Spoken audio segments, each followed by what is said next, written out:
Salut tout le monde, bienvenue à cette cinquième vidéo sur le jeu Here I Stand publié par GMT Games en 2006. Dans cette vidéo, on va terminer le premier tour de notre playthrough. Alors, à peu près tout le monde, sauf le français à ce stade-ci, peut passer. Là, ça revient à moi comme ottoman. Il me reste une carte en main.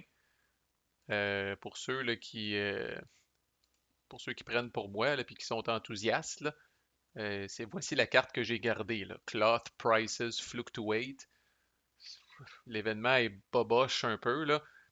Je peux faire en sorte que l'Angleterre et le Habsbourg pigent une carte.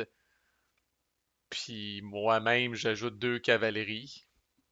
Mais bon, le Habsbourg est un ennemi naturel, c'est un peu bizarre, mais ça peut faire l'objet comme de négociations. Mais en même temps, tu vas pas demander une carte, mettons, à ces gens-là pour qu'ils pigent une carte, par définition, là. Et la seule personne qui accepterait ça, ce serait quelqu'un qui aurait vraiment une main de merde avec juste des cartes de 1, mettons, là, puis qui dirait, Chris, je vais autant donner une carte aléatoire, puis piger une carte, ça peut pas être pire. Anyway, moi, c'est ce que j'ai gardé, puis je passe à tout jamais, à moins que je sois menacé. Le Habsbourg, un peu étonnant, mais va jouer sa dernière carte. Il reste une carte en main, il pourrait très bien passer, mais il va la jouer, puis en plus, c'est les Tertios, qui sont très bons pour lui en combat, là. Euh,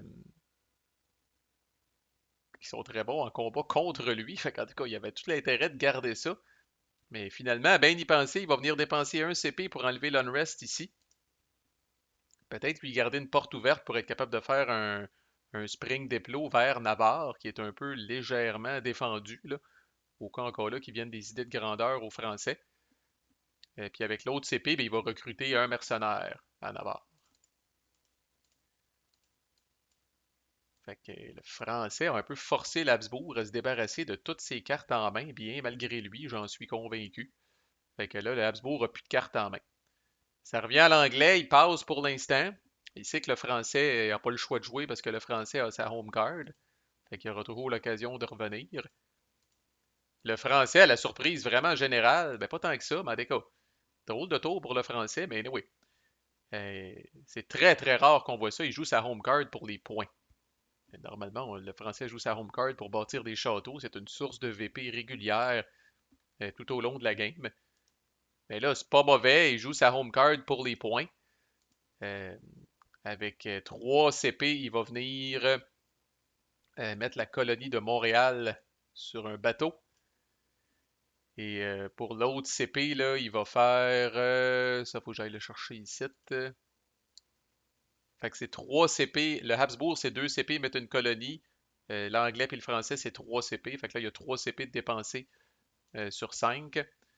Puis avec les deux autres, il va venir envoyer un explorateur. Et nouveau dans l'édition 500e anniversaire, le premier explorateur de la game a un -1 sur son rôle, là, parce que les cartes, disons, pour voyager à cette époque-là, t'as pas tellement euh, précises et up-to-date.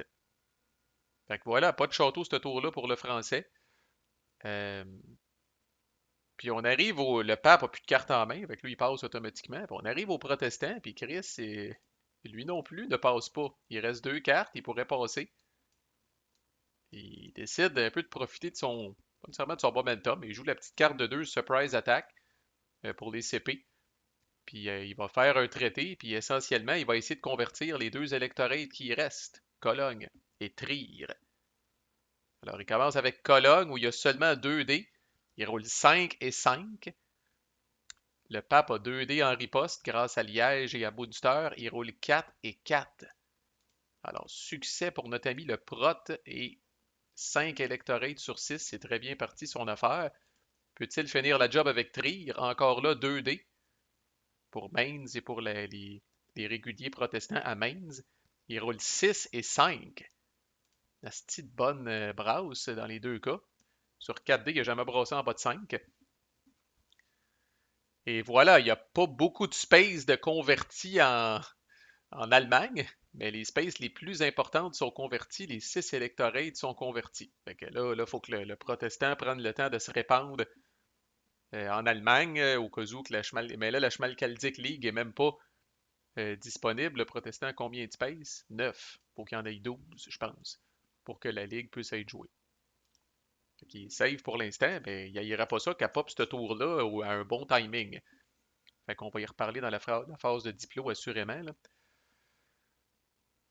Et on revient à moi, je passe. Le Habsbourg n'a plus de carte en main, fait qu'il passe. L'Anglais, ça y tente en asti de faire un autre assaut sur Édimbourg. Finalement, il décide de passer. Le Français, il reste une carte, il passe. Le Pape, il reste plus de carte, donc il passe. Et le Protestant, finalement, passe. Fin du tour. On fait la phase de l'hiver. Fait que là, moi, ce que je vais faire, c'est relativement classique. Fait que je vais laisser 4 réguliers à Belgrade. Je ramène tout le reste à Istanbul. Quelque chose qu'on voit des fois puis que je vais faire, je vais prendre tous mes réguliers là, qui sont disséminés un peu partout, là, puis je vais les ramener aussi à Istanbul pour avoir le maximum de force de frappe. Puis on rappelle que pendant l'hiver aussi, on ajoute un régulier à la capitale. J'ai pas fait de change, j'ai l'air d'avoir une grosse crise de stag la mort, là, mais la majorité de ces jetons-là, c'est des 1. Faut pas trop s'énerver, là. Le but étant de refaire un spring déplo à Belgrade, puis d'utiliser la home card pour venir renflouer ces petites places-là que j'ai vidées, là, au besoin. Ça va dépendre de la style de la main qu'on va pogner. Le Habsbourg,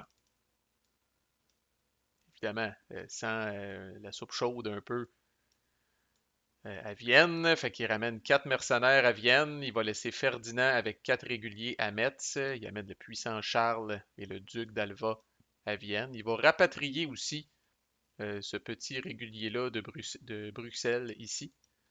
Puis évidemment, en tant que Habsbourg ayant 2 capitales, il va venir s'ajouter un régulier à Vienne, puis un autre à Valladolid.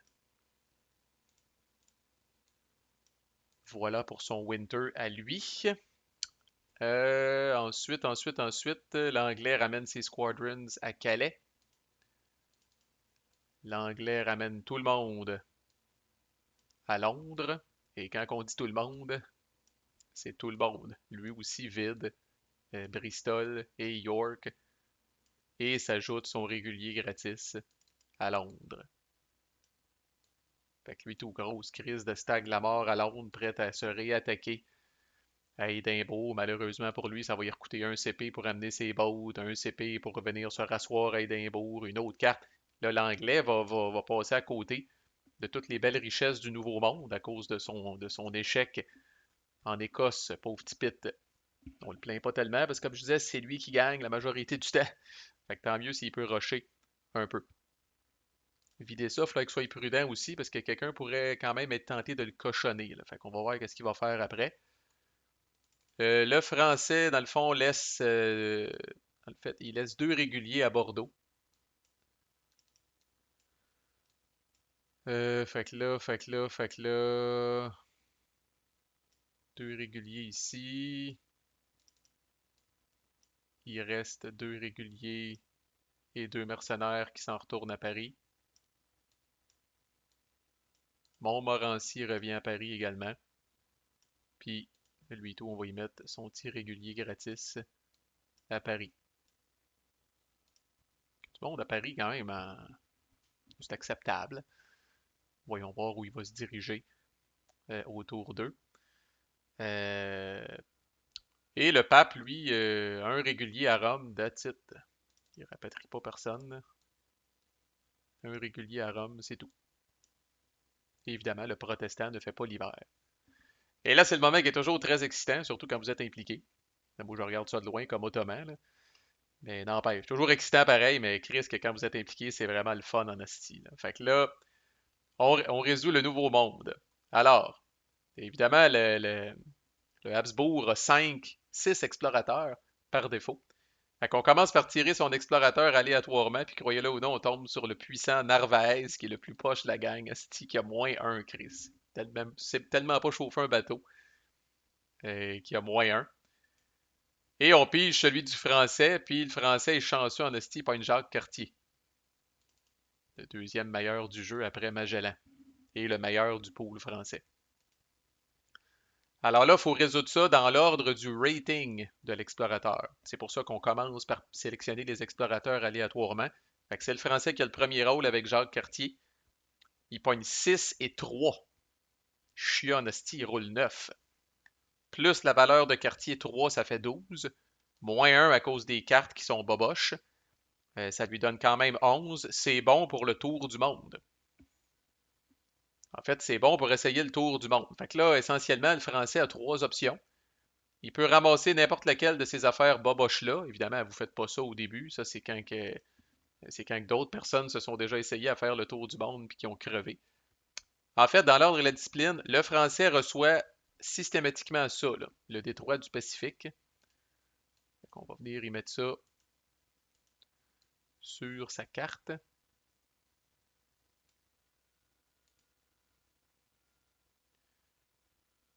Bonus VP. Puis ça n'a pas augmenté ses VP automatiques. Intéressant. Voilà. Et là, comme je disais, il y a trois choix. Il peut venir prendre une de ces trois affaires-là, ce qui au début est complètement ridicule. Il peut décider de piquer dans aller s'aventurer en Amérique du Sud puis découvrir la rivière Amazon, ce qui va lui donner deux autres VP et qui est sans risque. Ou il peut essayer pour faire le tour du monde, ce qui peut valoir 3 VP, s'il réussit.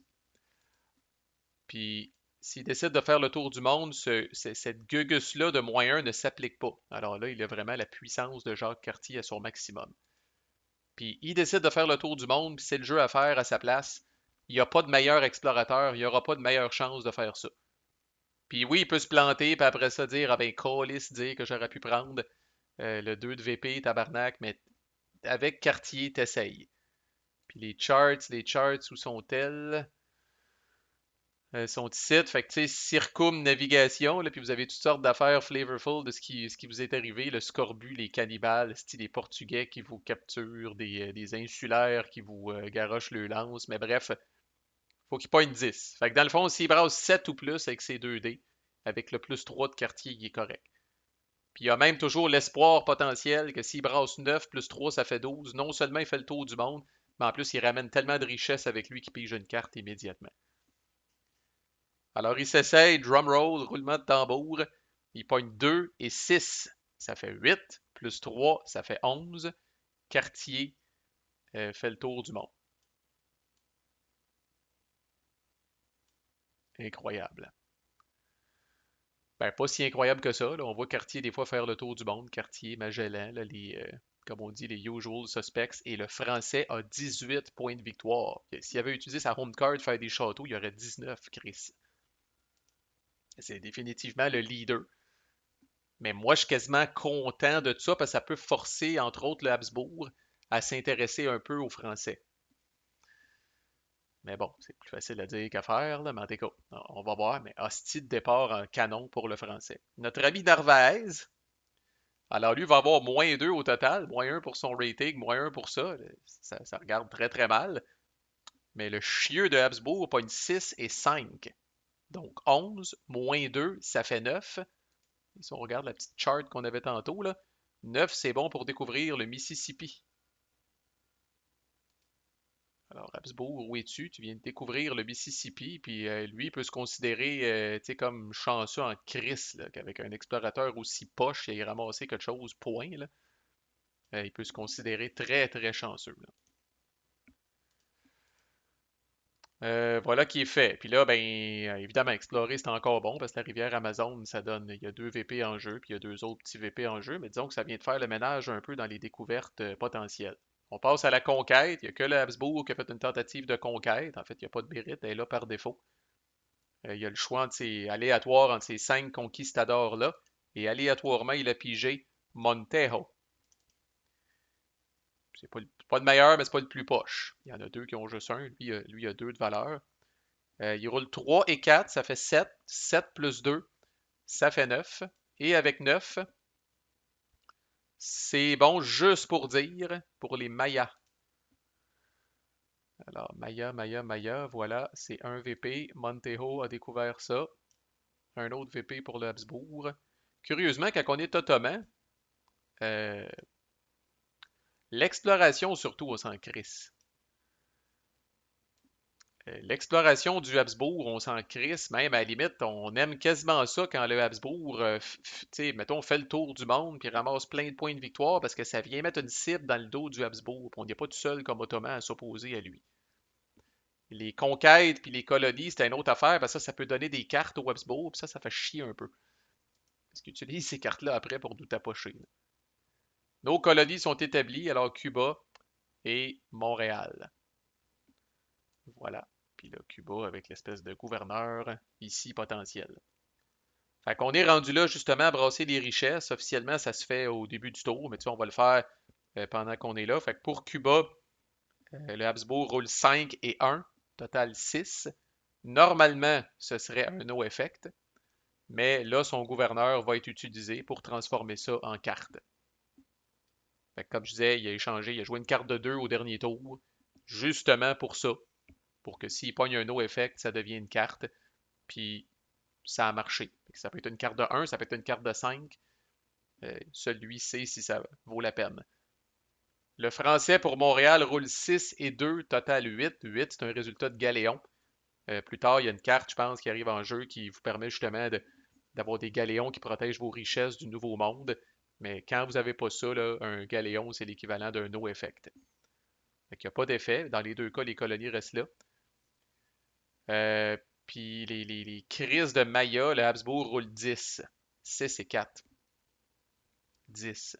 Alors, non seulement c'est une carte, mais elle reste, elle n'est pas depleted.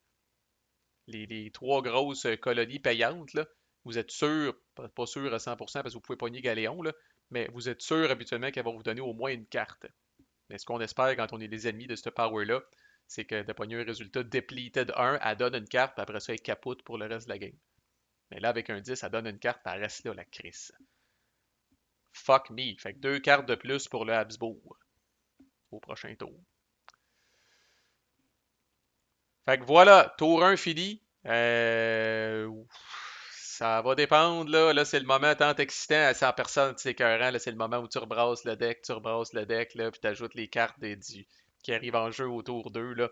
Puis là, tu distribues les cartes, puis là, tu pognes ça, puis qu'est-ce que je vais avoir là-dedans? C'est quasiment comme un cadeau de Noël. Fait que ces prochains tours, je me demande si on va pas juste consacrer ça à la prochaine vidéo, je veux dire, si on va juste consacrer ça à la diplo. Les cartes que j'ai en main, c'est quoi les idées de deal que j'ai eues, avec qui j'ai jasé, qu'est-ce que ça a donné. Puis après ça, on va embrayer vraiment sur le tour 2. Si ça vous intéresse toujours, manquez pas la suite. À plus.